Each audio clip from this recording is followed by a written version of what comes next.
இதுல மழைக்காலத்துல வரக்கூடிய அக்யூட் பிராங்கைட்டிஸ்க்கு நம்ம தடாலடியா இருமலை முதல்ல நிறுத்தக்கூடாது.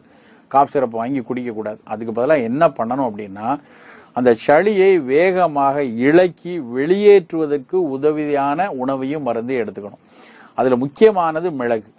நல்ல ஒரு அரை டம்ளர் பால்ல கொஞ்சம் 2-3 மிளகு, நல்ல ஒரு அரை ஸ்பூன் 1/4 ஸ்பூன் போல மஞ்சள் தூள், நல்ல பனங்கள் கண்டு போட்டு சூடா இளஞ்சூடா நம்ம ஆற்றி குடிச்சோம்னா சளியை நல்லா வெளியேற்றுறதுக்கு உதவும்.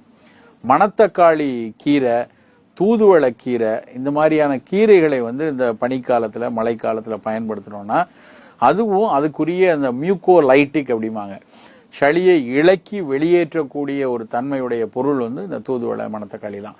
அந்த கீரையை நம்ம சமைச்சு சாப்பிடலாம். குறிப்பா தூதுவளையை நல்லா ரசமாகவோ, தூதுவளையை சில பேர் துவையல் மாதிரி அரைப்பாங்க, சட்னி மாதிரி அரைச்சு தூதுவளை சட்னி அரைப்பாங்க.